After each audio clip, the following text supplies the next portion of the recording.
Today is Tuesday, January 5th, 2021. Coming up on Roland Unfiltered, broadcasting live from the gathering spot in Atlanta. It's Election Day in Georgia. Of course, now to see whether Jon Ossoff beats David Perdue, if Raphael Warnock beats Loeffler, and if David Blackman joins the Georgia Public Service Commission. We will out this today.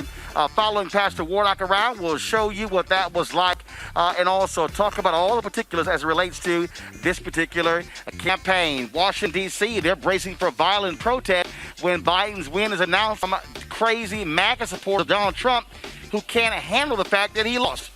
Protests also expected in Kenosha, Wisconsin. After today, the D announced no charges against officer who shot Jacob Blake 7 times and paralyzed him from the waist down. Also, we remember author Jerome Dickey, who passed away today at the age of 59. It is time to funk on Martin Unfiltered. Let's go. He's got it. Whatever the miss, he's on it. Whatever it is, he's got the scoop, the fact, the fine. And when it breaks, he's right on time and it's rolling. Best believe he's knowing. Putting it down from sports to news to politics. With entertainment just for kicks, he's rolling. It's on go, y'all. It's Roland Martin, yeah. Rolling with Roland now. He's funk, he's fresh, he's real, the best, you know he's Roland Martin now.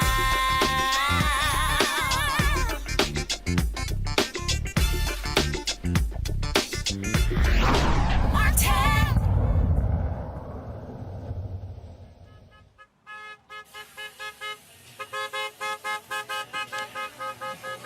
That is Pastor Raphael Warnock, who was on the street corners today, visiting places all across Atlanta, encouraging folks to get out the vote. It is Election Day in the state of Georgia. He wants to become the next United States Senator from Georgia, doing what he can to electrify folks to get them out to vote. The polls close here in Georgia in less than an hour at 7 p.m. Eastern. That's when the polls close here in Georgia.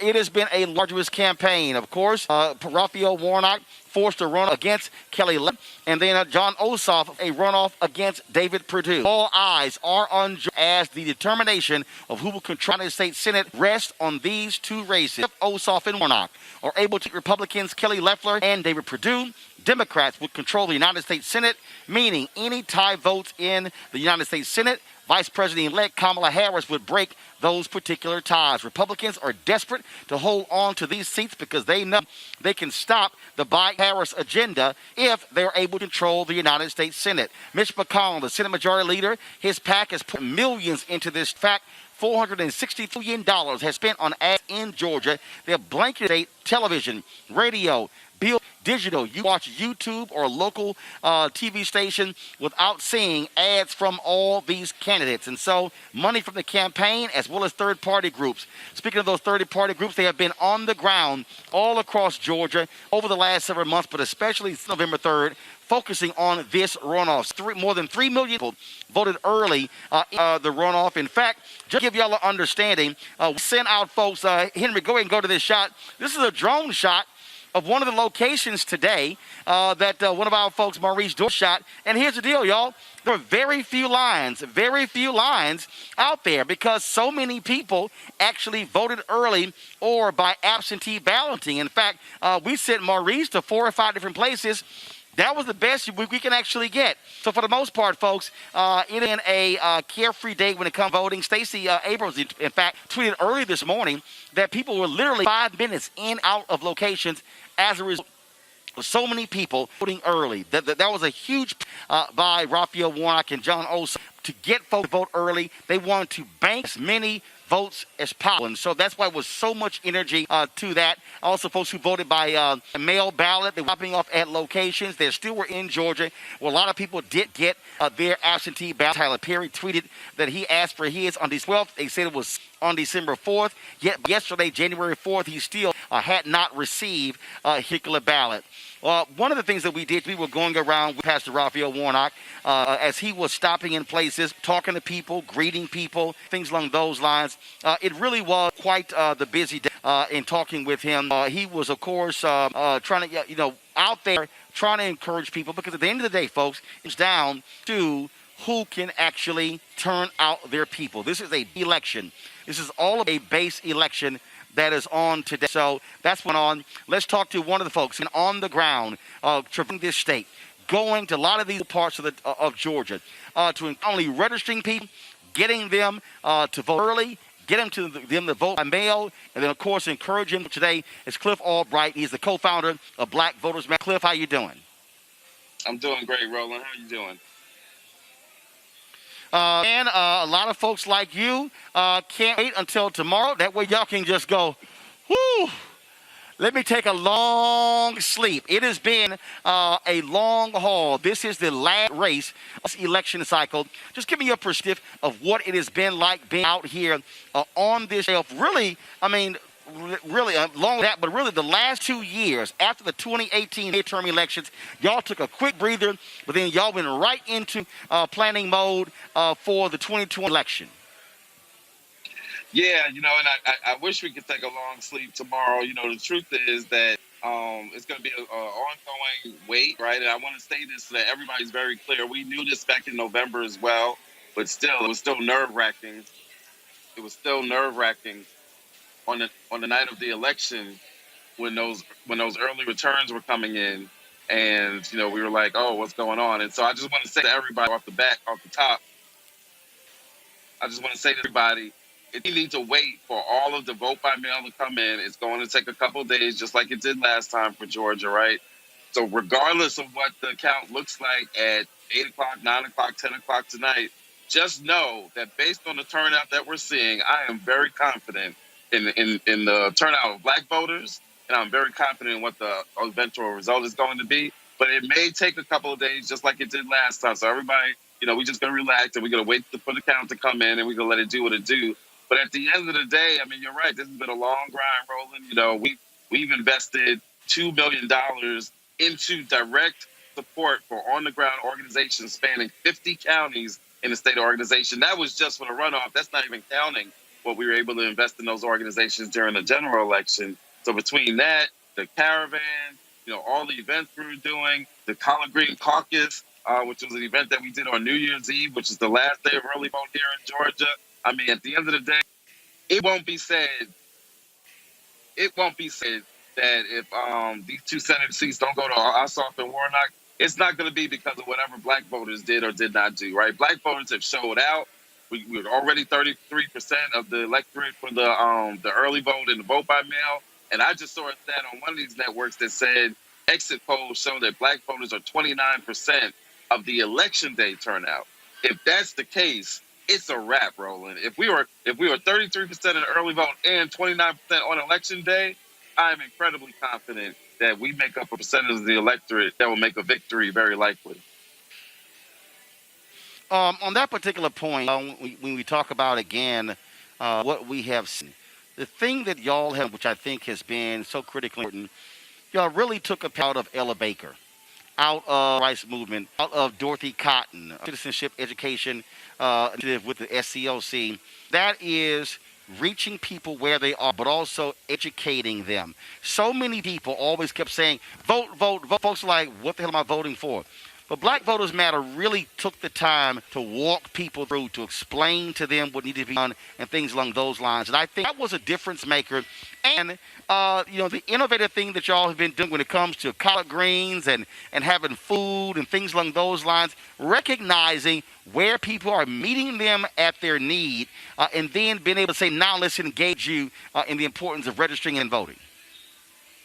Yeah, you're exactly right, Roland. That's actually one of the biggest compliments you could ever give us at Black Voters Matter, me and Latasha, pointing out that we are both students of the civil rights movement. We try to use some of the similar tactics and some of the same philosophies. And it was very important to us that, when we do this electoral work, we got to first recognize our folks have been going through hell this past year. We're going through 400 years of it, right? But this year, COVID, racial violence, for which we just got another reminder right? In terms of the latest news regarding Jacob Blank, we've been going through this all year. So we wanted to incorporate, as we always do, we wanted to be able to incorporate some Black joy and some Black culture, right, and some Black love in all of the outreach that we do, and that's what we try to do with our programs, which is to merge. You know, we always talk about a party with a purpose. We try to deal with some real needs, whether it's food insecurity or some other needs. Merge that with the electoral issues, explain and have conversations about those issues, right? Letting people know that there's a George Floyd Act that's been sitting in Congress, letting people know that there's a Voting Rights Act that's been sitting in Congress. We need the Senate to do something about it. Letting people know that in order to get real COVID stimulus relief, that we need to have just today I was telling a group of people about, we arguing over $600 or even a $2,000. I told them there are countries that are giving $2,000 per month. And when we have that conversation, I always get the same reaction. People are like, for real? People are doing that? Like, that can happen? Yeah, that can happen. But we got to have control in the Senate. We got to dictate that discussion. And so when we engage people on these issues and we merge it with some Black joy and Black love and Black culture, incredible things can happen. And that's what's taking place here in Georgia with this election. We talk about the importance of Black voters. Y'all really also have spent enormous time in the South. And again, you go back to what activists on the ground have been saying. If you till the soil, if you do the work, folks are going to respond. Democrats have historically focused on, we simply can. We've lost the South. LBJ said he basically gave the South to the Republicans for a generation because of signing the Rights Act of 1964 and the Voting Rights Act of 1965. But the reality is you got to put in the work. You got to go there. You got to show up. And also show in Georgia, in rural Georgia. That was a great story I saw. We talk about the Black Belt of Alabama. The rural Georgia could be the Black Belt that could flip this state and truly make it a competitive state along the lines of a North Carolina, Virginia. No, you're exactly right. That was our theory of change in Alabama when we got involved there. We turned out Black voters during that 2017 Doug Jones, Roy Moore. You couldn't do that with just Birmingham and Mobile and Montgomery. You had to have the Black Belt of Alabama because collectively that Black Belt basically equals a major city. The same thing applies to Georgia, right? You can't flip Georgia. You can't win Georgia with just Metro Atlanta. You can't even just have Metro Atlanta in places like Savannah and Columbus and Augusta. You've got to have those rural counties that make up everything in between those cities, right? And so when you merge that Georgia Black Belt, which literally spans from the Alabama state line all the way over to the South Carolina state line, when you merge those Black Belt counties in Georgia, you've got a major city. But we don't treat it that way. We treat it like it's a region that just doesn't matter. Like these 1,000 votes here don't matter, and these 5,000 votes here don't matter. But when you add up all of those counties, it would be like ignoring a major city. As we again, polls are closing at 7:00, and then you talked about the importance of patience. Counties in Georgia are allowed to begin scanning those early votes, but they can't count them until 7. So the reality is, you look at the votes that are being cast, the absentee votes that are being cast, it's going to take some time. And so people are going to be freaking out, who won. To your point, you're going to have to breathe because of COVID, we also have not seen the level of turnout when it comes to voting by mail. We're not used to that sort of volume. That's exactly right. And that's the point that we learned in November, that it's going to take some time. The best thing you can do is to pay attention to who's reported, to pay attention to which counties have reported, what their percentages are, right? To keep listening to, what's the outstanding vote by mail tallies, right, for different counties. And what we're able to do is when we know that, say that there's a gap of 1,000 votes, but Chatham County hasn't been counted, or Clayton County hasn't been counted, or Augusta, or Albany and Dougherty County. When we know that there's a certain gap, but then we also know what counties still have their vote by mail outstanding, it's going to become pretty clear what the real picture is. That's going to take a little bit of time, though. But just exhale, just watch, listen. We'll be posting some stuff on our social media. Giving folks some insights around what's going on with the count that's still outstanding. And at the end of the day, I'm incredibly confident. I don't want to say overconfident, right? But I am incredibly confident. Put aside the foolishness that they have going on their side, right? The fact that they're cannibalizing each other. Just put that aside because I'm not worried about what they're doing. Just look at our community's turnout. Early vote by mail, and then today on election day, y'all, if Black folks have showed out the way that I believe Black folks have showed out, it's a wrap. And in fact, Cliff, last question for you. I see a particular point. In fact, earlier, I'm going to play this interview in a second where I actually talked with Pastor Raphael earlier today, and he said that because they were not seeing massive lines in Georgia, Republicans are scared that their people are not turning out. I'm having a hard time hearing, Roland. I said when I talked to Pastor Raphael Warnock, Republicans are scared that because they didn't see mass turnout today in these long lines, that they're concerned their people didn't vote. Yeah, no, you're exactly right. In fact, the crazy man in the White House has already been doing tweets where he's making excuses. He's already started his conspiracy theories talking about the Dominion machines weren't working and his people are being undercounted. When he starts doing those types of tweets, guess what? He knows that he's lost this race. He knows that these two incumbent senators have lost this race. And as you said, if you look at their turnout in some of the counties where they felt like they had to have huge turnout, that huge turnout has not shown up. So you're seeing two different stories. You're seeing Black voters turning out in huge numbers, and you're seeing on their side a low turnout. Again, it's going to take some time.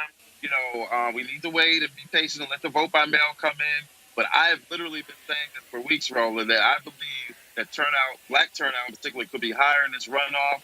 We'll wait and see if it's higher. But at the very least, if it's even close to what it was in the general election, I'm going to say it again. It's a wrap. All right, Cliff Albright, founder of Black Voters Matter. Cliff, you're doing an amazing job. Been right there with y'all. Live stream started with live stream event in Warner Robins there in Savannah, in Columbus, supporting y'all and what you do. And as you and Latasha know, anytime y'all come out and say anything, you can come on right on the filter anytime. We appreciate all the support y'all have given us. Hey, I'm going to say this. You might as well have gone and got registered, Roland, because you've been all so deep into this state over the past couple of months. You might as well become a registered voter. I did. We did rent an Airbnb for like 5 weeks. We've been here absolutely for more than a month. A long time here. My wife and niece years ago. We don't know what you like, but we made it here, and it was important. Black-owned media to be on the ground. I knew that we could not do this race justice if we simply stayed in Washington, D.C. It was important for us to bring our cameras here, to be on the ground, to support what y'all were doing, to support Georgia Stand Up, to support Georgia Black Youth Vote, and all the other groups that are out there. New Georgia Project, people been doing some great stuff, and that's why we're here. Thank you, Roland.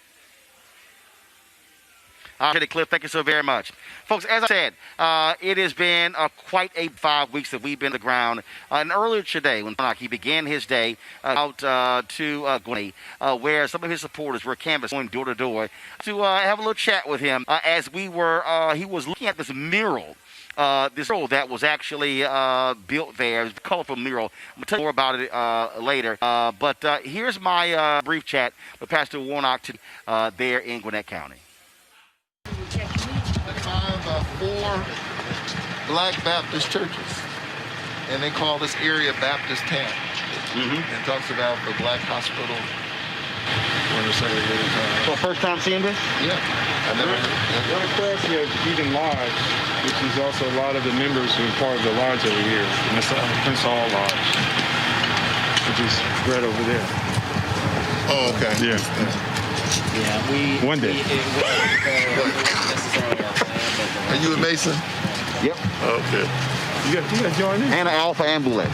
I don't know about I'm trying to figure. Well, first of all, you need to step out there. That's an Alpha man. I'm an Alpha man, and I'm in the Boule. Got it. I never did the Mason thing. Feel good about today? I hear you. I do. I hear you. I mean, I think what we need is try to get out for there, people to keep their foot on the accelerator. He'll do us out there. You know, that complacency, which, is the only enemy that we've got to push back. We can bring some up. I get a little worried you know, that as people hear about the record turnout, that they might think their vote doesn't count. Their vote absolutely matters. I saw a tweet from Stacy saying that because so many people voted early, supposed to be able to get in and out in 5 minutes or so. Yeah, I was just watching a report on MSNBC, and they were saying that they're not seeing the turnout that they thought they might see, which is actually a bigger problem for the other side. Mm-hmm. Because you had, 5 million or so who voted on November 3rd, and you already crossed 3 million early. And when we talked, you said that was the whole point. You wanted to bank as many votes as possible. That's right. So we saw record voter turnout, both early in-person voting and vote by mail. And we just need the folks who didn't vote early to show up today. And the folks who did to tell the other folks to go and vote. But yeah, things are looking good. As long as we don't let off the accelerator. Don't stop until the last poll closes. Don't stop. All right, we'll see you at the next one. Don't stop, won't stop. All right, Fred. All right. Folks, as we have been talking about, although Atlanta may be Georgia's most populated city, 60% of Georgia lives in the metro Atlanta. The reality is, rural voters in the state, they decided to win many statewide elections. And when Andrew Young, when he for statewide office governor, it was the rural parts of Georgia where he did not do so well. Joining us right now is outside of Atlanta, Brad Bates, Georgia Public Broadcasting, Reverend James Woodall, president of the Georgia NAACP. Reverend James Woodall first. Reverend, particular point about rural Georgia. I was discussing that with Albright. How important is it, and what has the NAACP been doing when it comes to moving people, targeting people, activating people in Albany, Columbus, Athens, Warner Robins, Macon, Savannah, all of these other places in these smaller areas where African Americans make up a significant number, as Cliff said, put them together with the other areas, they present a substantial block. Roland, and thank you for having me. You know, when you look at rural Georgia, majority of Georgians do not live in Metro Atlanta, right? They live outside of that corridor. And so when you talk about engaging voters, particularly African-American voters all throughout the state, you can't ignore the voter suppression that continues to be. You can't ignore the poverty, you can't ignore the environmental issues that are happening. So when we engage voters, we engage with them through the issues, but also addressing their circumstances then and there. Creativity that organizations that partner with all the time, like Black Voters Matter, has been amazing in this entire election cycle. And folks have been excited to participate, even though they're a little fatigued and tired of us texting and calling and knocking on their door. They understand what's at stake. And so they've been willing participants and have had, great spirits in this entire process. And so we all wanted to ensure that they had all the resources that they need to show up for this election, to ensure that voter intimidation did not take place, to ensure that organizations like the Georgia NAACP and Black Voters Matter, they were not being told they can't engage with those, which we have seen folks like the Georgia Secretary of State try to tell us that we can't do those kind of things. And so we've been very vigilant, working behind the scenes this particular runoff election, trying to ensure that election is protected and our voters are able to actually show up to vote. The NAACP has raised a significant amount of money since the death of back in May, George Floyd. Ahmaud Arbery and Ray and they've been investing. They've been investing. Then talk about Arbery, talk about Breonna Taylor. They've been investing. What did the NAACP invest in Georgia and get out the vote when it comes to putting folks on the ground, canvassing as well? We put over $100,000 in the hands of units across the state of Georgia, and we invested even more than that to ensure that they have exactly what they need, from radio to digital to research to messaging to collateral to canvassing operations, text banks, phone banks. So we put hundreds of thousands of dollars to ensure that our units have the funds that they need to do the work, also coordinate that activity on the state and national level. So we've been putting money directly on the ground. It's important that we understand that in this moment, it's important to lift the voices of those folks who are in the grassroots. And so we have a lot of national attention, but with the people that are on the ground doing the work, none of this would have been possible. And so we were so excited to see what happened as far as, the financial investment, but also a capital investment and the human investment as well. And one of the things, obviously, that people want to see what happens if their candidates But I always say, even if your candidate may lose, if John Ossoff and Raphael Warnock lose, the reality is, David Perdue, black people are still constituents, and we must address and respect needs of black people in this state. For sure, and we've seen time and time again that we don't organize for candidates. We're organizing around issues, particularly as a non-profitization. We don't endorse candidates. However, we do engage the issues and hold candidates accountable. And Koffler and David Perdue have been very, very clear as to where they stand as it relates to the African American community. As they parade around with Nazis and white supremacists and white nationalists, they're making a statement very clearly as to who their allegiance lies with, and it's not us. So we will organize against them every single time. If they win this election, we're going to organize against them again to ensure that they don't turn. But I hope that the people of Georgia, their voices are going to be a resounding heck no, and reject that kind of fallacy, which is not based in any truth, and let them know that there's no place for that kind of activity. Let's talk about the fact that you were on a task force with the Secretary of State, and as a result of his actions, you quit that. Republicans have been focused on voter suppression. This Secretary of State, even with his fight battles with Donald Trump, this man really threatened activists, saying they could be charged felony if they pass water and food to people standing in line. Republicans in this state are already saying if they are going to get rid of the laws that made it easy for folks to vote, they want massive voter suppression in Georgia because they're angry they lost. Can't win the ballot box, therefore they would rather cheat. It's hypocrisy, and that's why I resigned. No, when you have a Secretary of State on one hand is saying the voters of Georgia have determined that they want to elect Biden as his next president, and we should respect that. And then you celebrate that during this election for the runoff, we hadn't had long lines for election day and for the runoff early voting period. But then simultaneously talk about, well, we have an upcoming legislative session that begins on Monday, and say you want to reduce early voting days, and they also want to cut early locations, and then simultaneously you want to say we're going to cut no excuse absentee voting, which, by the way, we're still in public health pandemic. You can't say you want to improve elections and talk about how you are a leader in the nation for free, safe, and secure elections, but then simultaneously do the very things that would undermine that status. It's just hypocrisy to me, and I cannot continue to work in good spirit and good faith with people who continue to lie to people of Georgia. We're going to continue that work of advocating on behalf of Georgia voters, not partisans, not political parties, not elected officials, but Georgia voters. And we're going to continue to do that work with so many of our amazing partners each and every day. All right, and we certainly appreciate the work to do. Reverend James Woodall, President of the Georgia NAACP, thank you so very much. Thank you, sir. All right, let's begin our panel today, folks. Francis, he's with the Fairless Society. Candace Kelly, legal analyst, and Robert Patillo, director, Rainbow Push Coalition, Peachtree Street Project. I'll start with Robert. Your sense of this race. Polls are closing literally in 3 minutes across Georgia. You heard what Cliff say about black turnout. Republicans are concerned they did not get massive turnout as well. Your thoughts? Well, it's interesting. Just piggybacking on what Reverend Woodall said, and also what Black Lives Matter said, what we've been doing with Rainbow Push is going throughout the state to trying to do a 159 county tour with our 1,000 churches to motivate people outside of the metro area, because people so often think that every election is just Atlanta.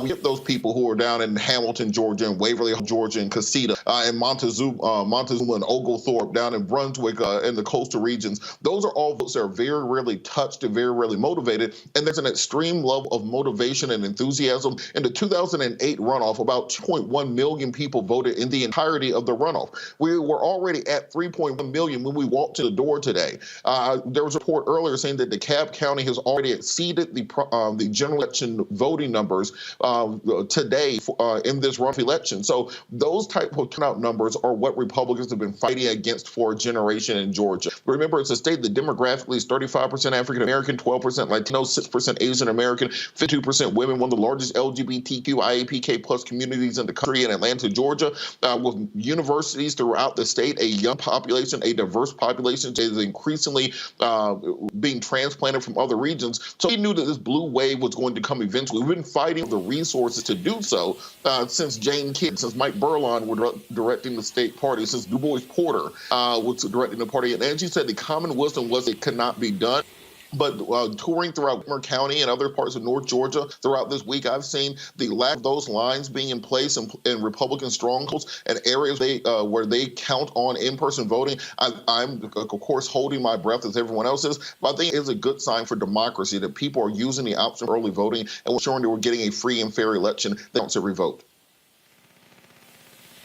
I want to, F. Lee, I want to go to you. Republicans, first of all, Loeffler, David Perdue really make concerted effort to court voters that was small, if you will, and a lot of people have been highly critical of the Loeffler's attacks on Pastor Raphael Warnock. Black church have been highly critical, saying how dare she blast his religion as well. Your assessment of Republicans in this particular run, and we got to talk about Republicans in the state now want to change voting laws again because they're angry with the turn of black people, Democrats, who voted for Joe Biden and Kamala Harris.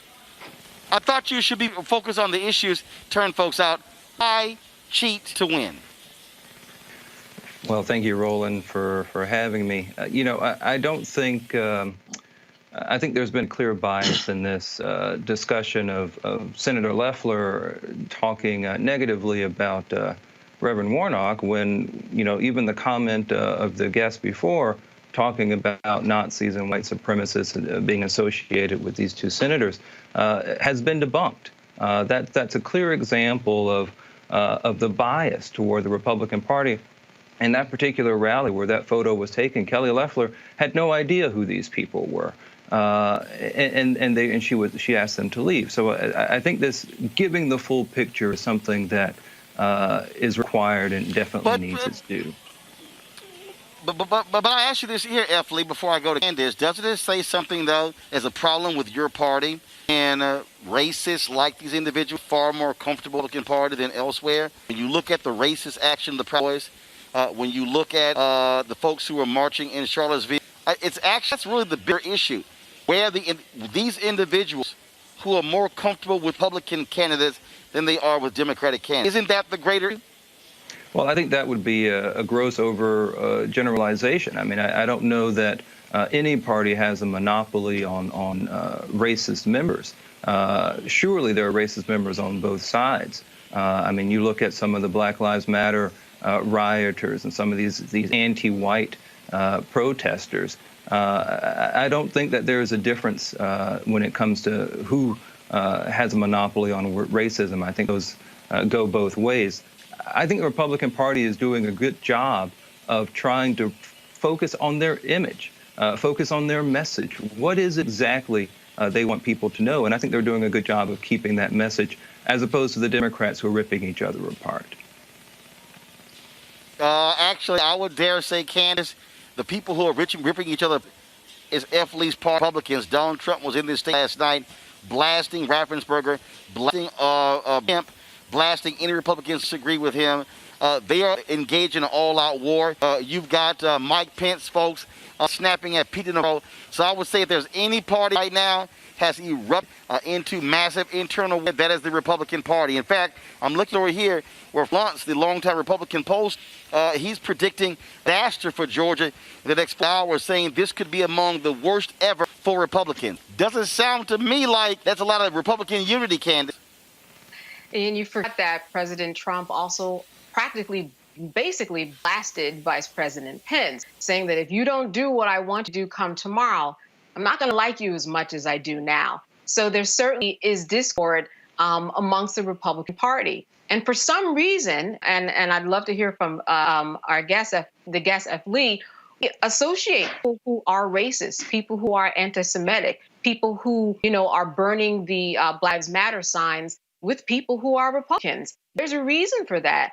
The reason is because groups like the Proud Boys and, QAnon marching in the streets, saying things that don't align with apparently what the Republican Party says. But this is what they're doing. They're climbing fences over churches and they're grabbing Black Lives Matter signs and they're burning them, which is why one of the chair of the Proud Boys was arrested. He was released today, but he's got plans for tomorrow. He's got plans that don't align with what F. Lee is saying, but somehow there's an association. So That seems to be what's most interesting to me, that there's this disconnect that, hey, Republicans aren't like that. But that's what we think of when we think of Republicans. We think of people who are racist. We think of people who are anti-Semitic. We think of misogynists. Why is that? Why on a whole? It's because that's exactly the type of behavior they have shown. So there you have it.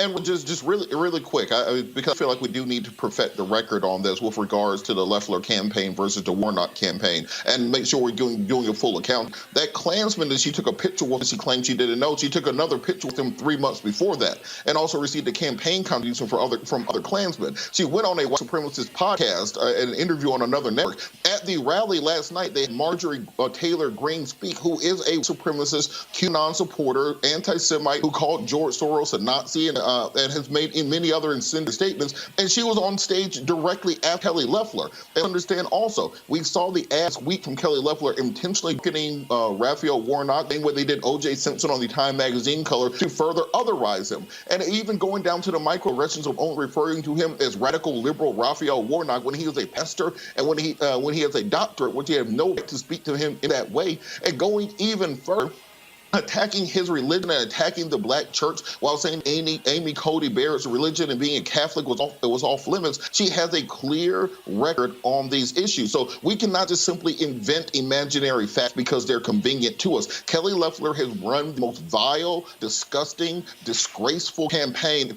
possibly in American political history, trafficking conspiracy theories and lies, attacking the man's ex-wife, putting out reports about child abuse, claiming that a Christian pastor is not a Christian at all. So Kelly Loeffler, she does not have to worry about the wrath of the voters of Georgia so much as she does have to worry about being cast into that lake of fire, because there is somebody who will handle people like her, and we know exactly how this ends. So I'm not qualified to be the judge of her, but the King of Kings will judge the way she run this race. F. Lee, your response? I think a lot of the comments are based in reality. You know, she didn't release anything about child abuse or attacking his ex-wife. These are things that happen. On that. She gave these are things on these it are last things that week. happen. You cannot invent your own facts because they're inconvenient for you. You have decided to join up and hitch your wagon to a white supremacist, and if you were going to sit here and defend them, then you are no better than them. I'm very happy to give them to you, but apparently you have not been involved in any news reporting on these matters at all, when in fact his ex-wife and 6 different countries today.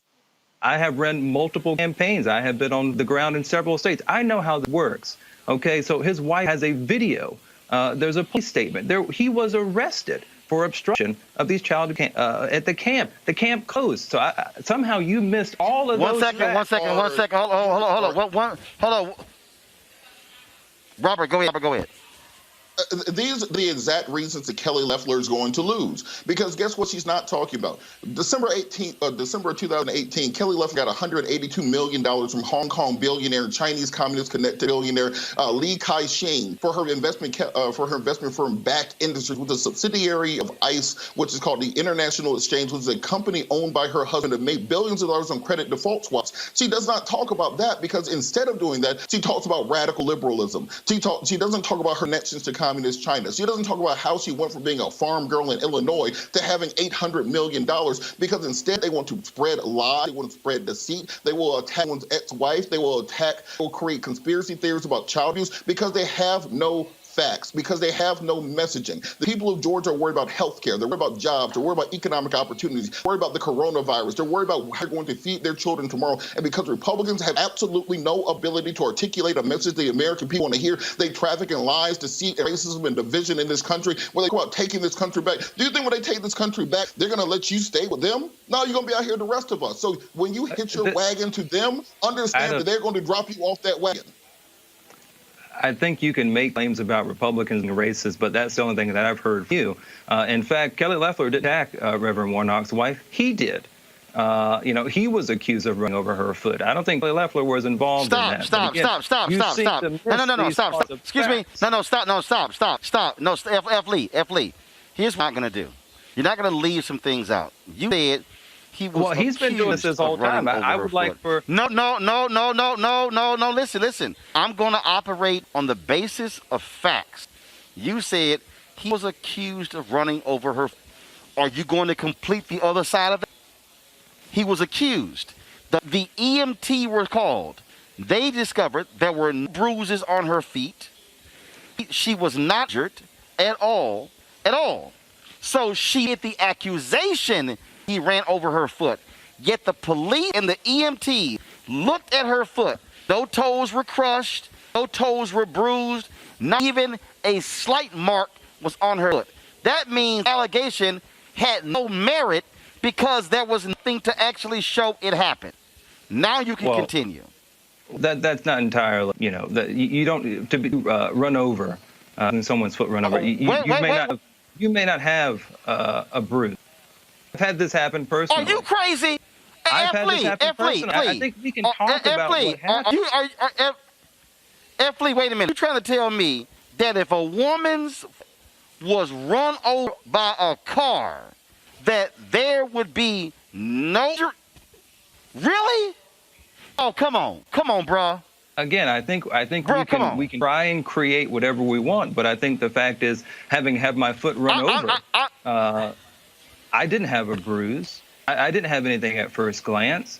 So I think, again, just to discount something without even mentioning it, as the other side just refused to even acknowledge that it happened. I think what the Republican Party is doing on the whole, they have a clear message. I think the Democrats are the ones struggling to come up with cohesive comments or even an understanding of what they believe in. If $2,000 that's funny. Well, it's true. Wait a minute. What are we talking about? $2,000 monthly check? Your guy Trump, it was his idea. He wants it. Josh Hawley wants it. So how can you put that on Democrats when Republicans want it?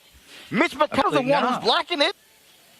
I think this is what Republicans want. Republicans, like everyone else, regardless of if you're Republican or Democrat, we want states to open up. We want people to go back to work. These checks aren't necessary. People can just go back to the jobs that they once had. And the Democratic-led states refuse to open these states. Candace, help me out here. Candace, help me out here. Is F. Lee, does he think we're literally Trump, Republican, Hawley, the senator from Missouri, numerous Republicans support $2,000 check. What the hell is it about? Candace, go ahead. There are many people who support this idea of a $2,000 check. There are also many people who support the idea of making sure that people actually get what they need in terms of the states in order to make sure that those vaccines get to the people and that they're not sitting in some refrigerator and not actually getting injected into the people. The problem is that there is no plan. There has been no plan. And that is why we are in the situation that we are in. And that's the confusion that we're talking about right now. There is confusion. The confusion came when Trump is trying to, had lunch today with Vice President Pence to try to convince him to do something tomorrow, try to convince him to exert a power that he doesn't even have based upon the Constitution. There is confusion when there were over 2,000 polls that were open today, and you didn't have lines the way that you saw because they expected Republicans to come out and they did not. So there's confusion because Republicans are wondering what happened? What did we do wrong? I'm speaking to a friend of mine who lives in Georgia, and Roland, I'm sure that you've seen this too. They are hard-hitting and have been for years to make sure that this vote gets out. If you have a mailbox and you live in the Atlanta, Georgia area, you would get 6 or 7 pamphlets every day. You would get phone calls. You would get people telling you, make sure that you go out and vote. That's the confusion. And I think that that's the problem that F. Lee has right now. You don't have much of a leg to stand on because now that the polls have closed, we need to count the votes. And we're not talking about just one day. In about 3 days, we're going to see what happens. And I think that Republicans are shaking, and that's confusing them. And Roland, just F. Lee, real let me quick. ask you. Go ahead.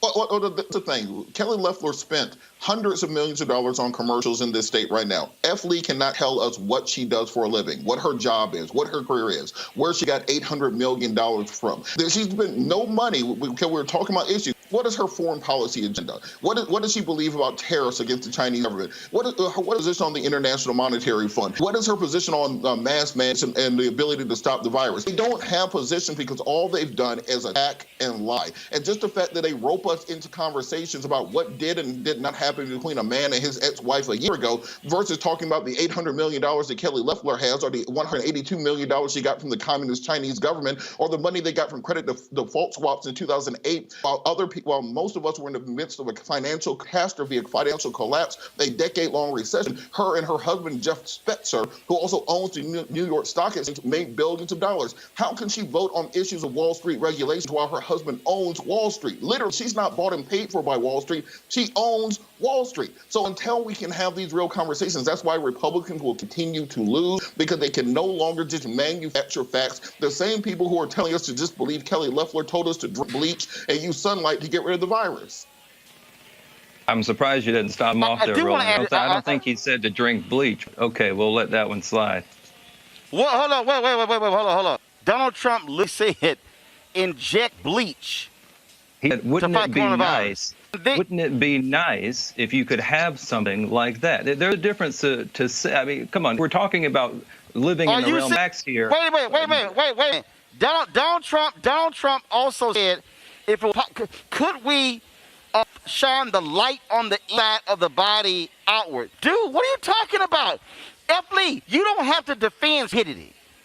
You don't have to defend it. I am going to stand up against misinterpreted facts, which is all. Again, that's what it has been saying. Hold on. So let me ask you this question: Republicans changed the voting laws in Georgia. They told the legislature. They changed the voting laws. Now they've lost. Biden and Harris won. Now they want to change the voting laws back because they're angry they lost. Do you agree with them changing the voting laws? To have the power to change the voting laws. It doesn't really necessarily matter if one agrees with it. They're the ones in power. Lee, that's not what I asked you. What I'm asking you is a black Republican,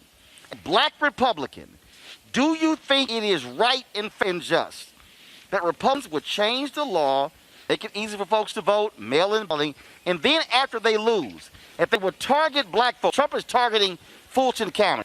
Nowhere else in Georgia is targeting Fulton County. Now they want to say, no, let's change the laws back because they lost. Is that fair? Do you support that, or do you say Republicans in Georgia, that's wrong, learn the message if you want to win? Do you believe they changed the laws back? Yes or no? There need to be fair elections, and I think you get that however means necessary, whether that's requiring a voter ID, whether that's requiring signatures. Hold up, wait. Are you saying, first of all, they require signatures. Are you saying this election was not fair? I'm saying that there is always the potential for fraud to happen. There's always the potential. No. First of all, Lee, you have the potential to have an afro. Me and you no longer have the potential to have an afro.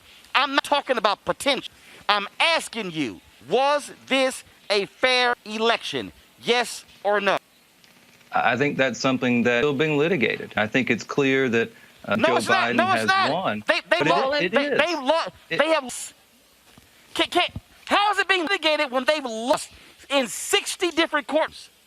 Well, that's the point. It's being litigated. There are cases still going on. Oh, my God. Just because they have not won doesn't mean there isn't a credible argument here.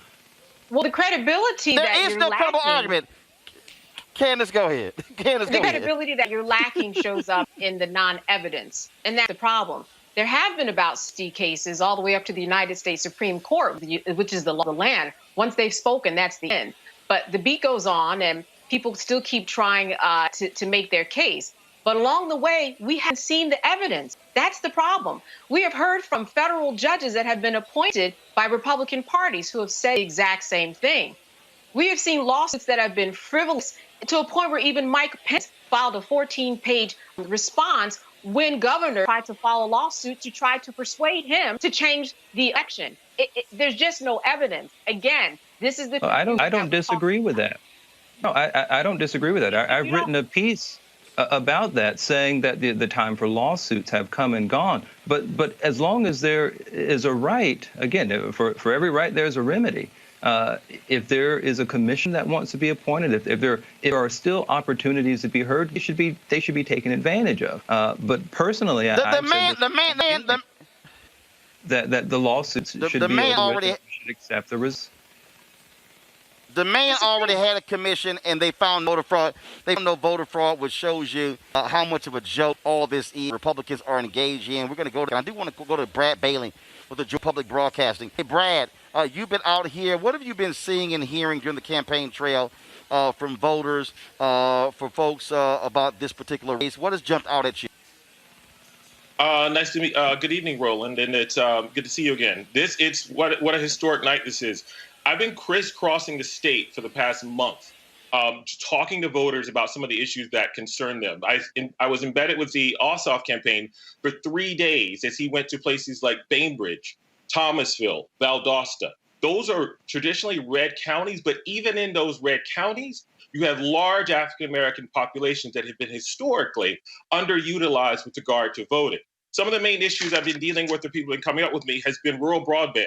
A lot of those areas around Albany are very rural counties. A lot of those places don't have really good internet access, and especially because of COVID-19, forcing a lot of young Black students away from the school.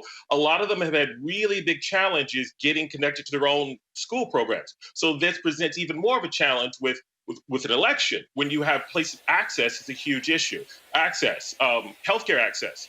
COVID-19 deaths have been huge. As you know, Albany was the 4th highest per capita death rate in the world with COVID-19 back earlier this spring. Also expanding Medicaid. As an adult person in Georgia, unless you are disabled or over a certain age, you can't get health care if you don't have a job. And of course, in the middle of a pandemic, that makes it worse. In addition to agriculture is a huge issue. In the county I'm from, Colquitt County, the county has $1.5 billion in agriculture with a huge migrant population, many of whom are undocumented. So as Ossoff as I followed him traveling around these areas, his major motto is health, jobs, and justice. He sort of went and talked to people on the ground about some of those major issues. People tend to underestimate the fact that, again, everybody's been talking about Atlanta, but you cannot win, and I need to emphasize this, you cannot win a statewide election in Georgia without winning the rural areas. Joe Biden was the only person to do that in almost 30 years since Bill Clinton came in 1992. And there's 159 counties in this state. And not all of they may seem deep red, but again, you have a large African-American and a large Latino population in each of these counties. Historically, you can look at statewide elections that have been run by African-Americans. Andrew Young ran for statewide election. And of course, recently in 2018, Stacey Abrams ran for statewide election. Both of them lost because they weren't able to, at that point, harness the sort of power of the rural communities. All that's changed this year. Stacey Abrams, LaTosha Brown, Cliff Albright, all the folks with New Georgia Project, Black Voters Matter, they have gotten out and have mobilized like I have never seen before in Southwest Georgia. I was recently in Albany, and I was staying downtown, and the hotel was sold out with organizers coming from all over the country down here to really turn out this Black vote in Southwest Georgia. I think those totals are going to be very interesting to watch tonight, not just in Albany, but you have to look at what I call the surrounding Black belt of around Dougherty County, places like Terrell County, Calhoun County, Clay County, Sumter, Stewart. Those areas in the general election range from 52 to 59% in favor of Joe Biden against Donald Trump. What's of interest is right north of Albany is Lee County. Lee County has turned out is traditionally red, actually. And it's interesting because they border each other. And a lot of people think that's because of white flight from Albany, from Dougherty County, historically that moved over the years. But up in Lee County, it's 71% in favor of Donald Trump for the general election. Those areas are going to be really interesting to watch tonight as those totals come in. Not only, of course, the major Atlantic counties like Clayton, DeKalb, Fulton, and of course the suburban ones like Cobb and Gwinnett. You really do got to look at places like around the Albany Black Belt, in addition to, of course, Columbus, Macon, Richmond County, which is Augusta, and of course Chatham County, which is Savannah. And as you know, I've seen you travel yourself to Savannah. So Chatham, both candidates, Democratic candidates, have deluged Savannah. A lot of people have went down there. So I'm really going to, tonight, if people are looking at those results, they really need to look at those Chatham County results to see what's going on. All right, then. We certainly appreciate that, giving us that breakdown. We're going to be, of course, we're live right now. We're going to stop at 8 o'clock. We're going to come back at 10 o'clock. So, Brad, would love if we can have you back just to give folks an update. Absolutely. Right now, some early numbers in. Let me explain to people. This is very early. Henry, go to my iPad, please. This is from WSBT. 14 of 2,656 priests reported. Raphael Warnock, you see the vote total there, C2, out of a total 5,000 votes. Ossoff, 64-35 for David Perdue. And Dave Blackman, 68-31 over Lauren Bubba McDonald for the Public Service Commission, District 4. Again, it's extremely early, but we just want to give you the early vote totals. Folks, got to go to a break. We come back. The racists are coming to Washington, D.C. The National Guard is on alert. The craziness will happen in D.C. tomorrow as the MAGA idiots are so angry that Donald Trump has lost that they actually want to stop the counting of the electors. And they really can't offer any explanation. You should have heard when Josh Hawley got embarrassed on Fox News and he couldn't even answer the question. So we'll talk about that. And also, we'll talk about in Kenosha, where an officer not charged for shooting Jacob Blake 7 times, shooting him in the back and paralyzing him from the waist down. And we'll also remember Eric Jerome Dickey. He, of course, the author, passed away at the age of 59. We're broadcasting live from the gathering spot in Atlanta. It is Election Day in Georgia. You're watching Roland Martin Unfiltered. Back in a moment. We learned early in Sunday school that thou shalt not steal, thou shalt not bear false witness, thou shalt not have no other gods before me. Raphael Warnock's opponent seems to have forgotten these basic Sunday school lessons. Her gods of greed, her lies about Pastor Warnock, and her shady Wall Street practices are evidence of this. And on January the 5th, let's bear witness that greed, lies, and shady dealings don't represent Georgia. Let's send Raphael Warnock to the U.S. Senate to fight for the least of these and not Wall Street billionaires.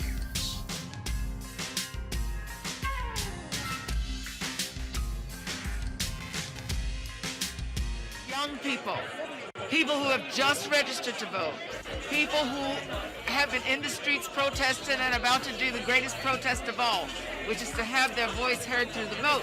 Because these young people are the people who are going to keep everybody honest once we vote them in.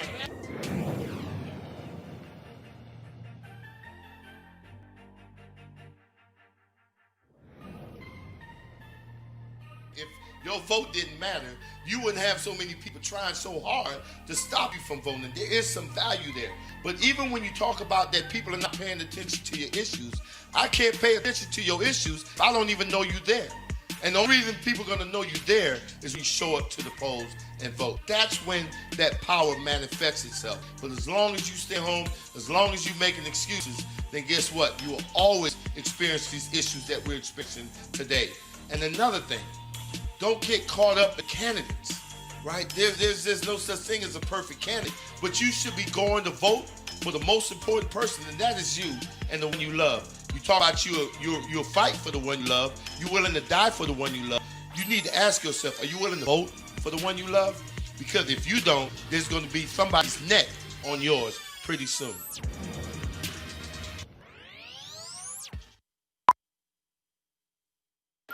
And I come to ask you to go all out. Just see what a power you can be. Let us march on ballot boxes. And that is to go out to vote. For this is the way we are going to straighten up the South and the nation. Let us march on ballot boxes until men and women will no longer walk the streets in search for jobs that do not exist. Walk together, children. Don't you get weary. One day, Georgia will be a better state. This is our Georgia, where the ordinary accomplished the extraordinary, and a new American story was written. This is our Georgia. We don't wait for change. We are the change. We keep climbing to the mountaintop and always set another seat at the table of brotherhood. This is our Georgia.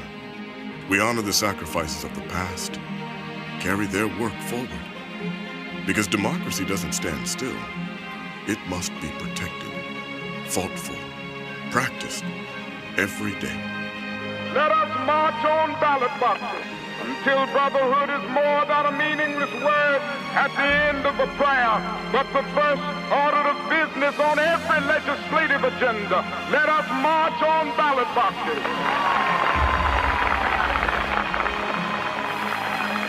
Every voice counts. Every vote counts. Every voice must be heard. must be heard.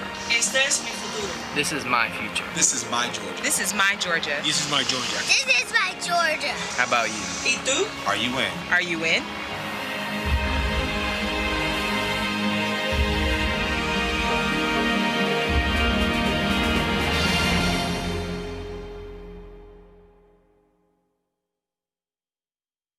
The dream still lives. From the urban streets of Atlanta to the humming ports of Savannah, from the Chattahoochee Forest down through Macon, all the way down to Valdosta, the dream lives on. The dream of a Georgia where we are stronger together, where we can all grow and build and prosper. And be proud of the intertwining of our communities. Where we help our neighbors and mourn our losses. We still believe that hope is far more powerful than hate.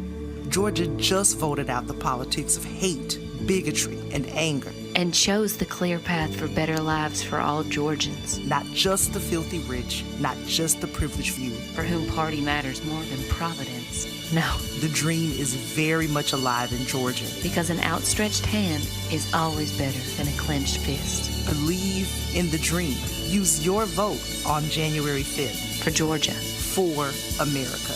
The Lincoln Project is responsible for the content of this advertising.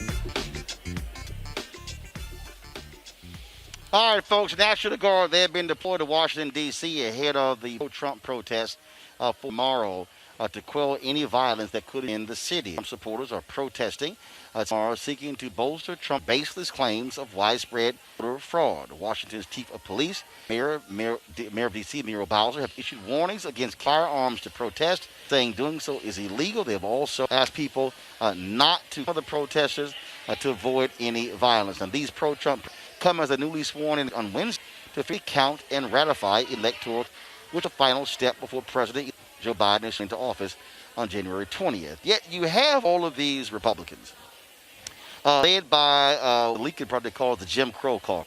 The folks in the United Senate, Josh Hawley and others, say that they're going to protest that. And in fact, Kelly Loeffler said that she will not vote to certify the electors. Here's the problem. Kelly Loeffler, y'all, United States Senator, she hasn't been sworn to the new Congress. So she actually didn't get to do this, just so y'all know that. And so we're seeing all this drama play out right before our very eyes when it comes to what's happening. Because I want to go to you. The reality is this here. These Republicans have no leg to stand on. These folks, Ted Cruz and others, they all are sucking up to Donald Trump. Ron Johnson knows this is a lie. No, this is BS. Now they're like, oh no, we're not going to move forward. And then these idiots are literally running around trying to claim that Donald Trump still has a path to victory. He doesn't. There is no path. They're delusional. And all they're doing are stirring up these idiots and sucking it up because they really think in their minds that there's a shot that he can stay in the White House. He gave Ollie last night. The man lied so much in the rap. And the people who back his lies, like Daniel just said, I'm not even going to tweet because he lied so much. This pure stuck on stupid. And the problem is, it's these crazy, strange white folks in the Republican Party who cannot handle the fact that their leader is going to get his butt thrown out on January 20th. Roland, this is their last-ditch effort tomorrow that is basically inconsequential. As you said, there is no path for Donald Trump to win this election. And all he's doing is stirring up people to go out and march like the Proud Boys. You know, the chairman of the Proud Boys, Enrique Torrio, has already spoken and said, tomorrow we won't be out in our yellow and black. We're going to have on different colors, and we're going to kind of just be incognito so that we can do our work quietly. You won't know where we are, but we're going to do what we need to do. But again, it's going to have no bearing, no effect. The worst that can happen is that this can just be prolonged just a little longer. And it already has gone, you know, it's already going to be longer than what's going to take because of the coronavirus. So that being said, nothing's going to change tomorrow. We're going to see some protests. If they're anything like the December 12th protests, we'll see a number of arrests. Hopefully there won't be a lot of stabbings like there were on December 12th. But we will see some tomfoolery tomorrow. Be assured, we will see it. But it will have no significance. And, you know, Vice President Pence, he is a constitutionalist. He believes in the Constitution. Hopefully he will stick to those particular grounds and make the right decision and just do what he needs to do and certify the votes, because that's all he can do. That's all the power that he has. Well, actually, Chuck Grass said that he probably have to do that because Pence likely isn't going to show up. I do want to play this. This is Josh Hawley of Missouri, an actual former prosecutor, on Fox News, and can answer just basic questions from Brett Baer. I want to put this, and Leah wants you to respond. So the Supreme Court didn't take up that case either. They did not quit case the Supreme Court. We've seen courts across the deal not only with not funding of different cases, but also the evidence, and some of them Trump judges. I just want to down on what you're trying to do. You know, are you trying to say that as of January 20th, that President Trump will be president? Well, Brett, that depends on what happens on day. I mean, this is why we have the debate. No, it doesn't. I mean, the state by the Constitution say they certify election. They did certify. By the Constitution, Congress doesn't have the right to overturn the nation, at least as most read it. What is directed under the 12th Amendment to count electoral votes. There's a statute that dates back to the 19th century that says the right to object, right to be heard, and there's also a certification process. That's from 1876, and it's right. the Tilden case in which there were three that did not certify their electors. So have to come up with this commission that eventually negotiated a grand bargain. But none of the states have set their elections as of the 14th, so it doesn't institutional ways for to Congress to overturn that, does it? Well, no, I'm talking about the statute, Brett. There's a statute that governs what Congress does, January the 6th, and it's that we have a vote of certification. We have the opportunity to debate the results, to certify. We count them, and then we certify. And my point is, my only opportunity during this to raise an objection and to be heard. I don't have state lawsuits. I'm not a computer anymore. I used to be, but I'm not anymore. I can't investigate claims of voter fraud, but I do have responsibility in this Congress to either say I have a problem with it or I do have a problem. And my constituents expect me, and they're right, I have a problem. Don't you ever say to tell them that it's not going to President Trump as of January as well? Well, Brett, Lee, really? Is this a joke, Lee? I mean, are you embarrassed by what Republicans are doing in the House and the Senate?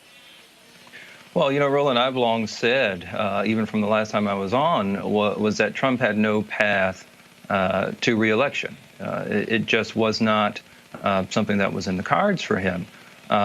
You know, the act I think that Senator Hawley's referring to is the Electoral Count Act of 1887, which came after the debacle of 1876 with Tilden and Hayes. And so Brett Baer was right, where there was a commission and they negotiated who would be in power. But let's be clear, tomorrow it's a symbolic vote. This is a message to his constituents, as he said, which again, as a representative of his people, you know, he's entitled to do that. And he's also correct that the Electoral Act of 1887 does dictate the processes, the modes, kind of how the certification works. But at the end of the day, this isn't going anywhere. And I do think that it should be put to bed. So you think Donald Trump sound like an idiot? Yes, talking about that we can veto the results of the certification and he can remain as president. He literally said that last.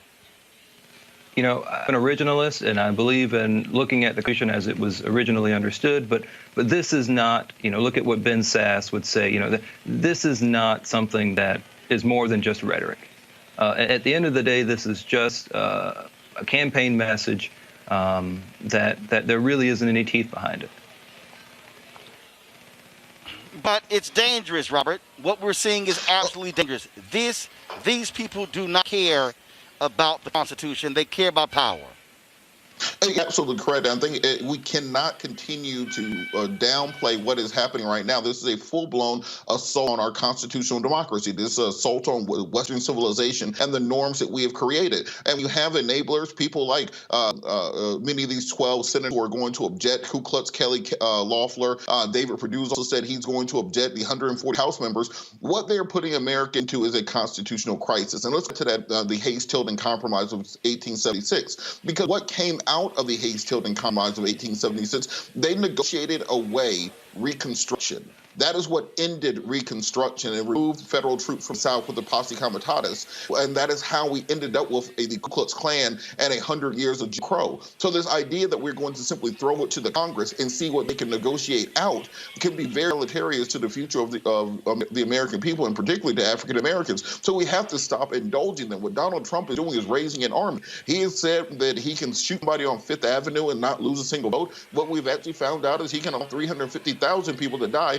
and actually gain 2 million votes. So a very dangerous place in American politics. And if Republicans had any class, if Republicans had any dignity, if Republicans believed in being statesmen at all, believed that, remember when they used to carry the pocket Constitution with them during the Obama administration to pretend they cared about the Constitution? If they believed in that in even a shred, they would stand up to this. But they're willing to see the American Constitution destroyed by one man simply in order to have tax cuts and to maintain and to be able to continue funding their corporate lobbyists. That's why we have to nip this in the bud, put these people out. And I think this is why it's very important that after this is all over, to prosecute the individuals involved. The people who are signing on to this should not be seated in the next Congress. They should be charged with sedition, and we should prosecute them to the first extent of the law, because if you don't nip this in the bud, that's how you end up in another 1876 situation. Surely the fear-mongering is... Black folk... go ahead. No, I'm just, you know, I'm stunned by and kind of dumbed by the fear-mongering going on here, because, you know, to say that this is a constitutional crisis is clearly outside of reality. They obviously don't have to do this. They're not going to do this, so I'm not really sure what the crisis is. It sounds like it's one that's more manufactured than one based in fact. Well, the fact is that Candace, here's the people. No, wait. Robert, hold on a second. Candace, go ahead.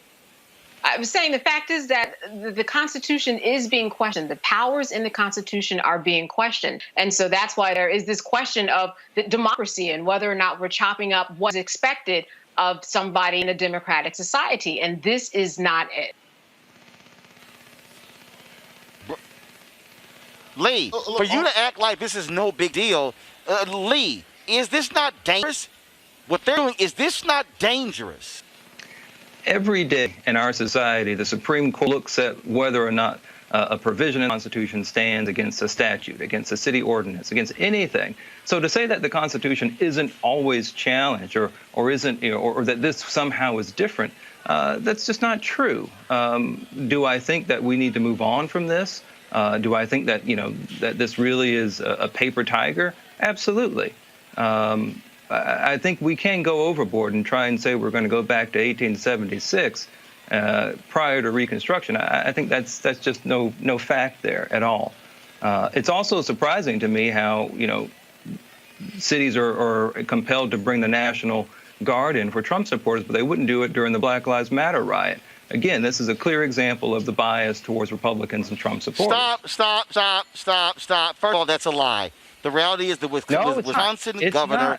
excuse me. The Wisconsin governor issued the order for the National Guard to come in before him did. That's first. Second, let's also... No. What are you talking about? Dude, use Google. Can you please use... I've written a law review article about this where I have details, particular matter. So I can tell you when he died in May 5th, when the National Guard came in... First of all, Jacob Blake... No, stop. Stop. Jacob Blake did not die. About Washington. Jacob Blake was the one who was shot. Here's the reality. The Proud Boys engaged in vicious attacks on people the last time they were there. The reason the National Guard is being called out is because, first of all, Black Lives Matter wasn't out there being people in the streets. That is a lie. And in fact, to correct you, excuse me, nice try. Because the Minnesota cops said that it was actually one of the provocateurs on the right who was walking around smashing windows, who was engaged in activity. So stop with this nonsense. Black Lives Matter, where they were not out there. $500 billion of damage? Lee, really? Lee, is that that's what we're nice and cute. No, firstly, I'll be very specific about what he did. And the piece is this here. And this is what y'all want to do. Y'all don't want to call out the Proud Boys. Y'all don't want to call out their thuggishness. Y'all don't want to call Black them Lives out. Matter. What you want to do is, actually, because Black Lives didn't do it. And that's the whole problem. And see, you want to play this game. You want to play this game. You want to play this game. And here's you don't know. And that's the problem. You don't know. And you don't have your facts together. I think you don't want to live in the realm of reality. Candace, go ahead. Candace, I do. Candace, go ahead. Black Lives Matter also didn't produce the Kyle Rittenhouse of the world. And we know that is right now. Here was one who on December 12th, 17-year-old made his voice be heard and shot 3 people, killing 2 people.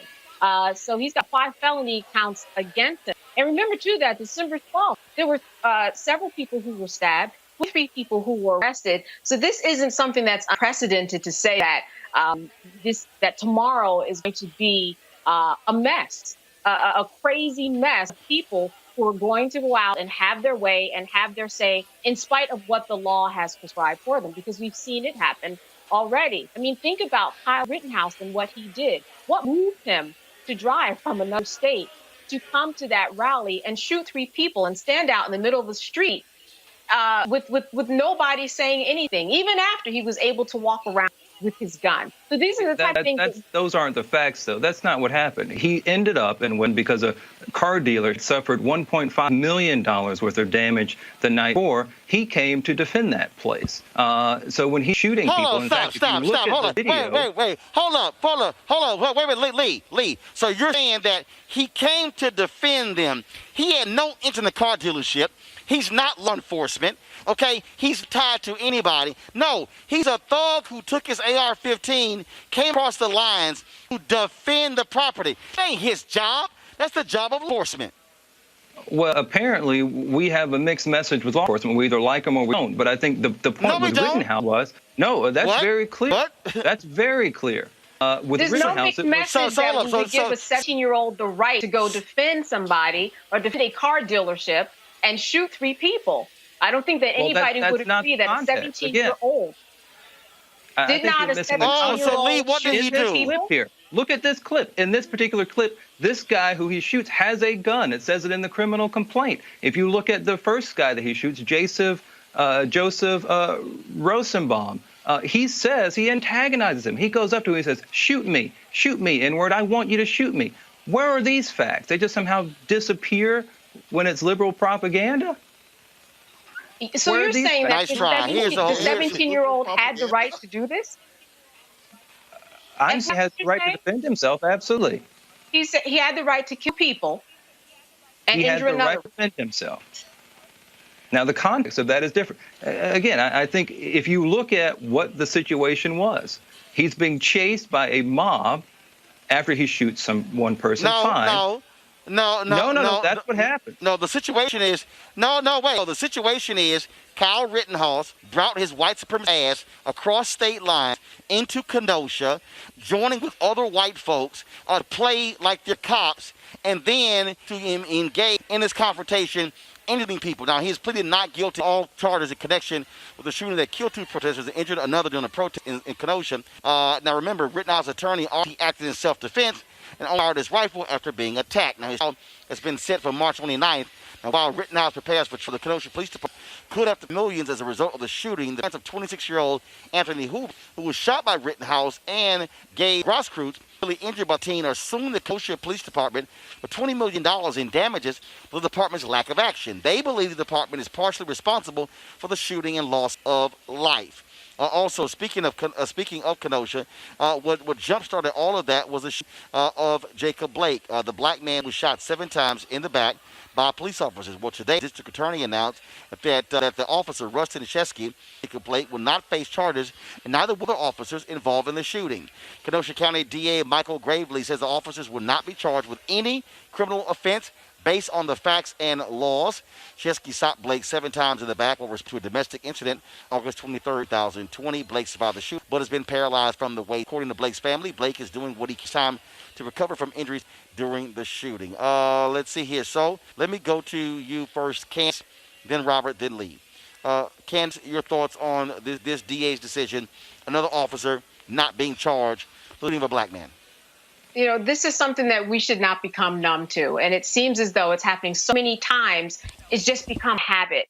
I'm going to echo what the governor said. He said that in the best interest of justice and equity, that they have failed. The lieutenant governor said that every time there seems to be a new excuse.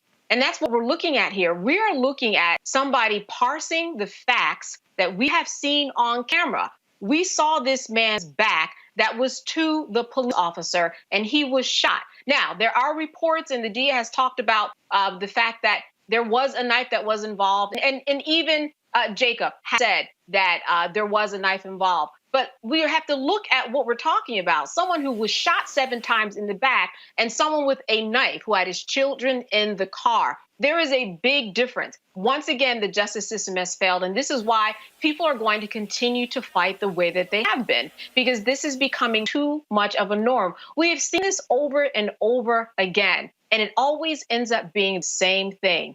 And this is why we're going to see a number of lawsuits. As you mentioned, there are 2 $10 million lawsuits for infliction of emotional distress, and this idea that the city was part and parcel to what happened. So it will be interesting to see what happens in all of that. But we can't get used to these numbers.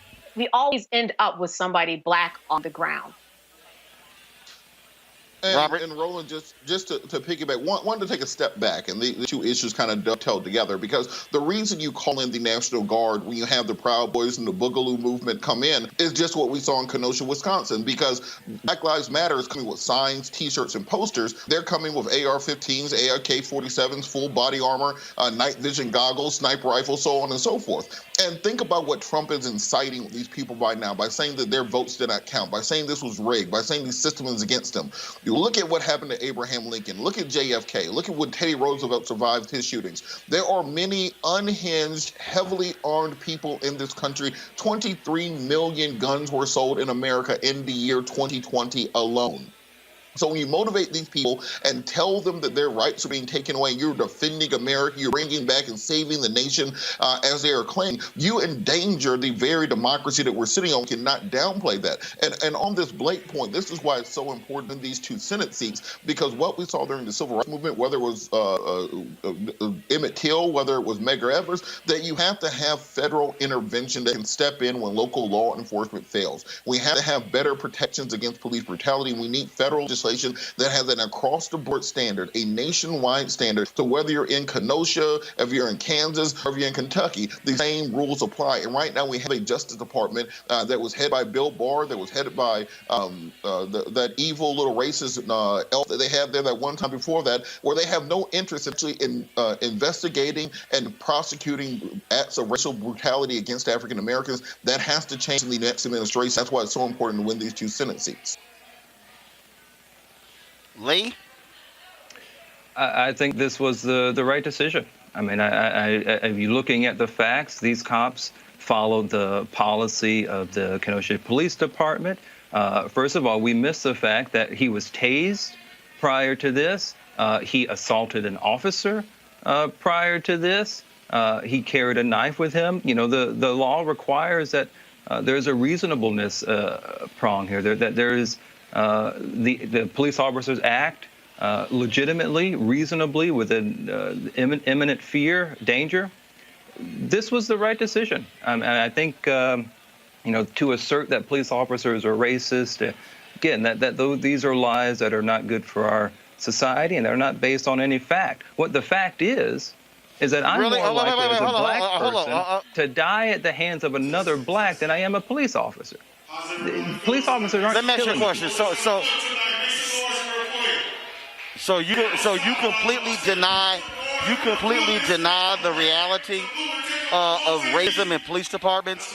Deny the reality of officers who have been busted for using the N-word, officers who have been fired for that, officers who have had private Facebook groups. We've actually put that on here. Are you actually suggesting that there isn't racism in police departments? There is no evidence of it whatsoever. Making a comment, again, there's a famous Supreme Court case that says one particular comment doesn't mean anything. No, hell no. But you gonna actually sit here, Lee, and say there has been no evidence of racism in departments? Man, get the hell out of here with that bullshit. No. Again, Lee, look at the fact. This is something no one wants to do. Look at the facts. Look at this. Police officers have been fired for being members of the KKK. Do you want me to name them? Police officers have called black folks niggers. I think you're when the Obama Department of Justice. No, I'm not. You just said there's no racism in police departments. Are you No, lazy? that's not what I said. Let's be honest. Let's be clear. That is not what I said. That is not what I said. I said there is no evidence. There's no evidence. This Blake matter is not indicative of racism. It's indicative of his own actions. No, I specifically asked you about, you said there's no evidence of racism in police departments. Absolutely. Are you serious? The institution of police. There's no racism. Then I'm wondering, then how come almost every time there's a police shooting at the other end of the gun happens to be a black man or woman? And then I want to know, do you drive? That's an easy question. That's an easy question. Yeah, again, I will gladly send you a law review article that I wrote about this specifically, looking at Rayshard Brooks, looking at Jacob Blake, looking at George Floyd.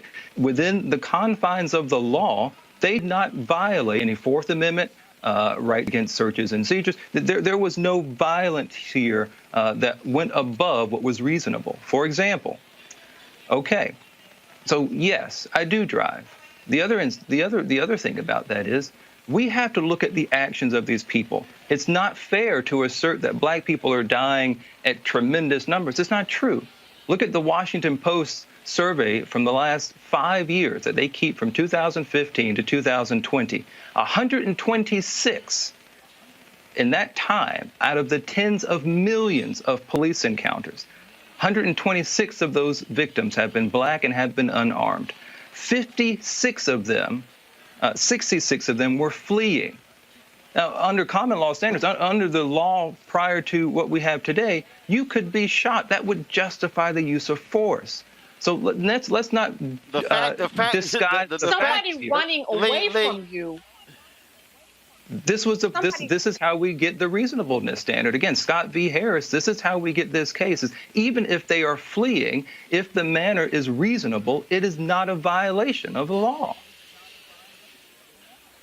You know, there have been some police officers who have lost their jobs as a result of their improper decisions resulted in the death or harming of people of color. So that very much contradicts what you have, in that somebody thought that they were wrong. There are people who have been accused of wrongdoing, and the process has gone through. It didn't happen today with Jacob Blake.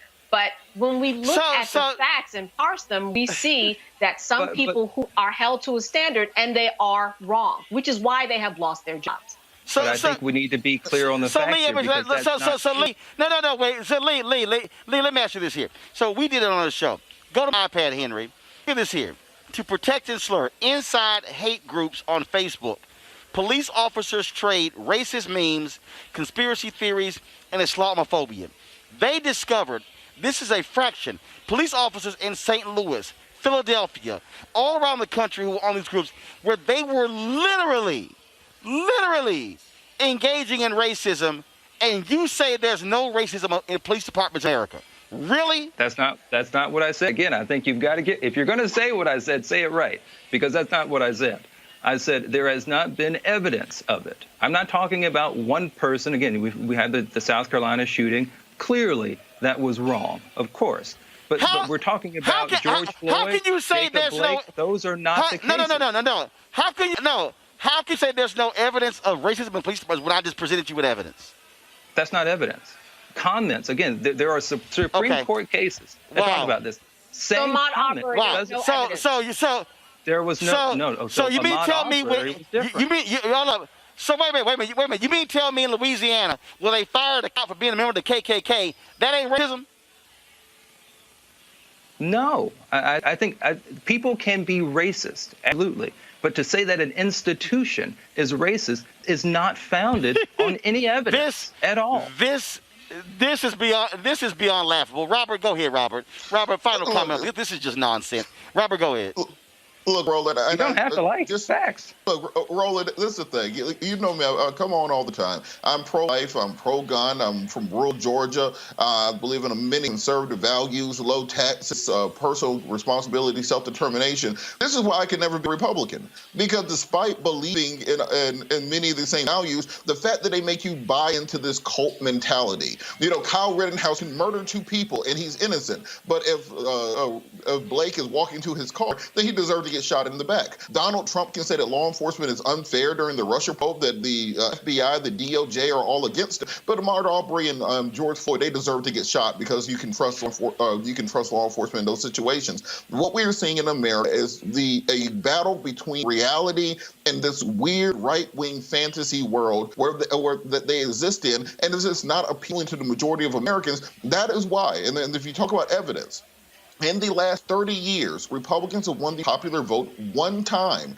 That was in 2004. Every other election, they've won on the Electoral College and on technicalities because the American people do not believe in the crap that the Republican Party is selling. As long as they try to make us believe things that are abjectly contrary to the facts on the ground and what we see before us, they will never be able to win again. That's why they're trying to steal these elections. That is why they're talking about voter fraud. That is why they're all gathering in Washington, D.C. tomorrow to try to see if they can overturn the will of the people, because the people no longer believe them, no longer want them in power, and they need to find any way to hang on that they can. The same thing that happened in apartheid South Africa during desegregation, same thing that happened in Kosovo, Serbia during the Milosevic regime, where we see a dying party with dying ideals that can no longer garner the will of the people and have the consent of the government under the social contract. They decide to find other ways to win, and that's what Republicans are doing currently. Clearly not true. Lee? Clearly. Clearly. Look at the fact that the Republicans have come back in full force in these congressional races. We've won Senate challenges that we weren't expected to win. I think, obviously, the Republican Party is going strong. I think we are the party of requiring the rule of law to be abided by. We say to people like George Floyd and Jacob Blake, you know what, these events are unfortunate, but this is because of racism. This is not because of any negative animus from police officers. This is because of individuals acting the way that they did. Lee, you live in a beautiful parallel universe, and I'd like to address so I can experience it myself. There is no way that you can look at a situation like Ahmaud Arbery, who was simply jogging for a neighborhood and was gunned down. I'm not talking about that. I'm talking about George Floyd. Down by 3 white men and videotaped it, only to find out later that exchanged racial slurs via text and other means. And then, I disagree with that at all. I don't. But were they police officers? No, they weren't. They were not police officers. So he was a former police officer. Doesn't matter. That's a separate issue. A separate issue between policing and individual citizens. Excuse me. It is not separate. In fact, one of them had worked with the district attorney's office. That's right. And one of the reasons why they were released at the scene was because of that relationship with the police department. 5 days ago, Birmingham Mayor Randall Woodford. But it's a different story. Right. So let me do here. Okay, all right. Well, that's just nonsense. But what? That's just nonsense. Folks, 5 days Birmingham Mayor Randall Woodford announced that he had tested positive for coronavirus. Yesterday, Birmingham made this announcement on Twitter. Mayor Randall Woodford was admitted to a hospital tonight to address symptoms connected with pneumonia, according to his doctor. Mayor Woodford's excellent care, resting comfortably. He remains in good and thanks everyone for their wishes. Woodford lost his grandmother to the virus a few days before his announcement. Also, remember the life and legacy of bestsellers Eric Jerome Dickey. Dickey Sunday in Los Angeles after a bad long illness. He was 59 years old. Aspiring actor and comic who started writing in his mid. He's best known for his novel Sister, Naughty or Nice, and his Gideon crime fiction series. Today, many took to social media to pay tribute to Dick and remember him as a literary legend. He is survived by his daughters. Folks, we are in Georgia. Of course, the polls have been closed for a little more than an hour. And we have been traveling, of course, over this state for the past 5 weeks. Today, we were on the campaign trail as well as Pastor Raphael Warnock and John Ossoff were visiting various folks.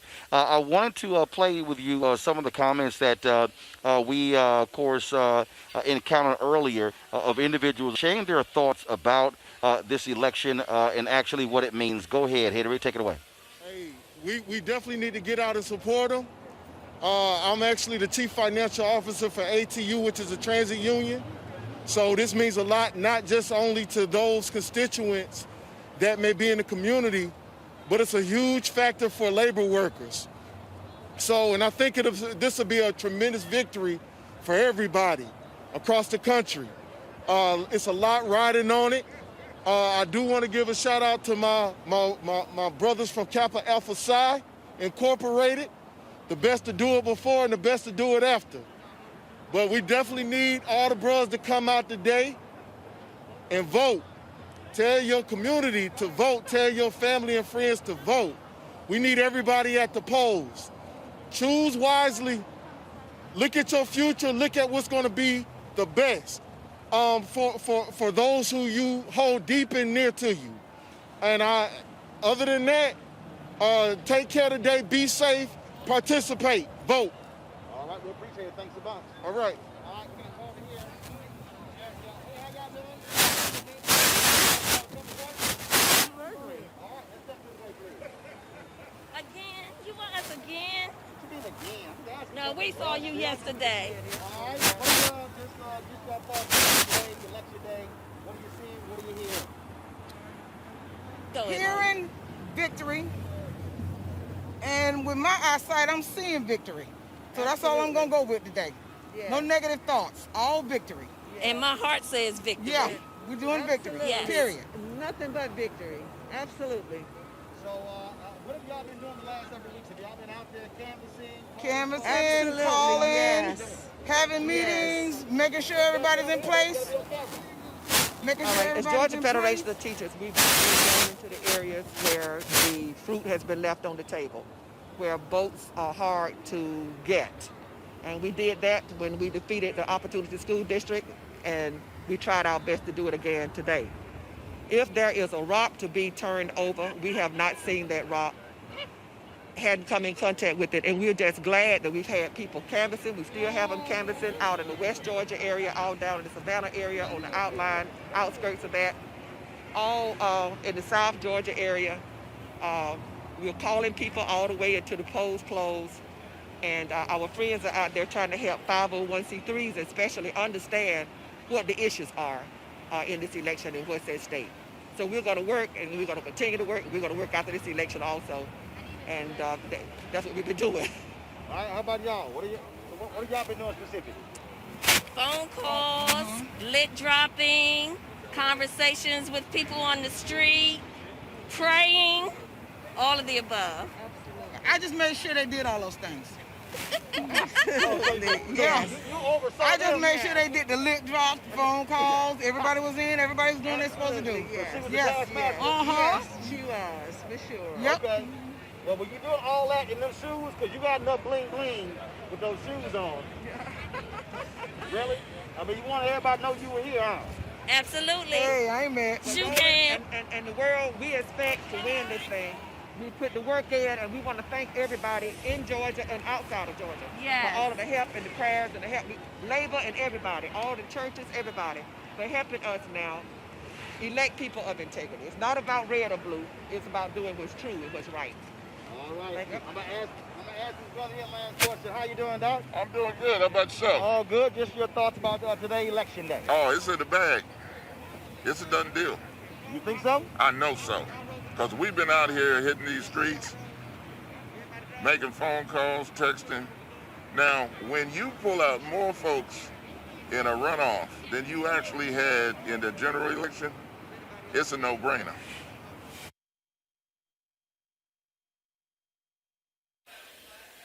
What kind of, you talk about the work that y'all been doing.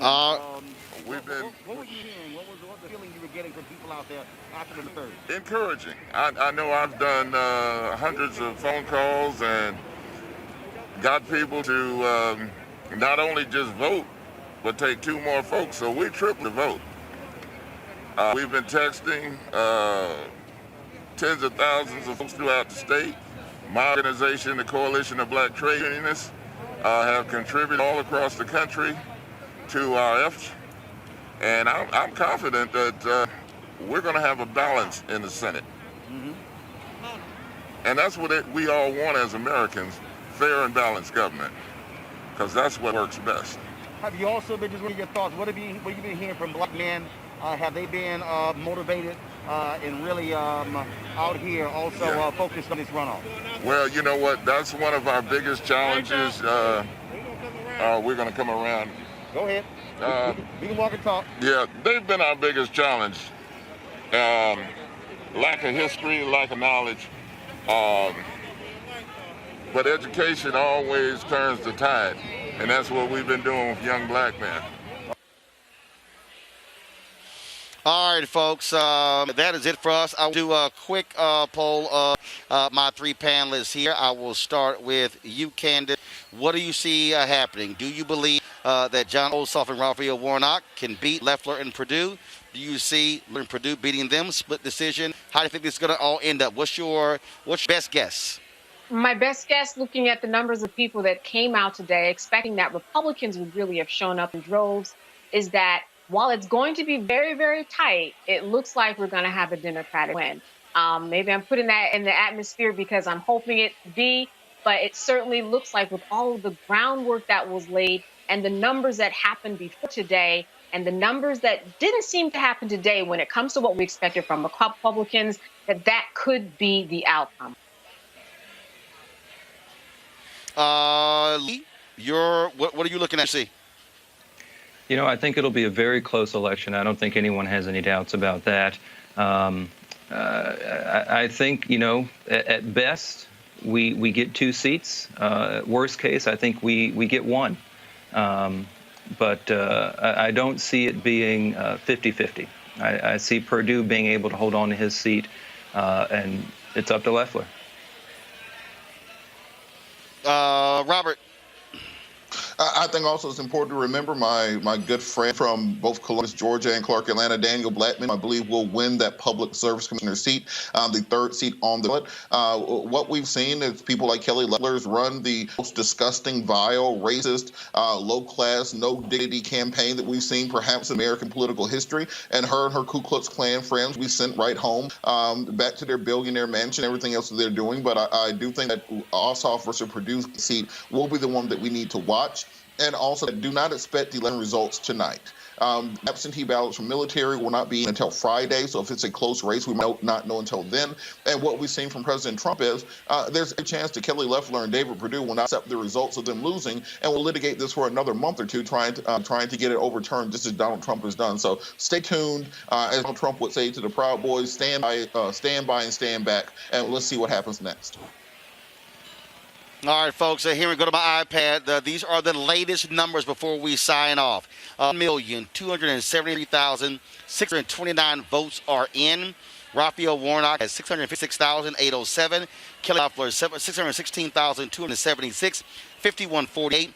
That's 220 out of 2,656 precincts, representing 8.28% of the vote.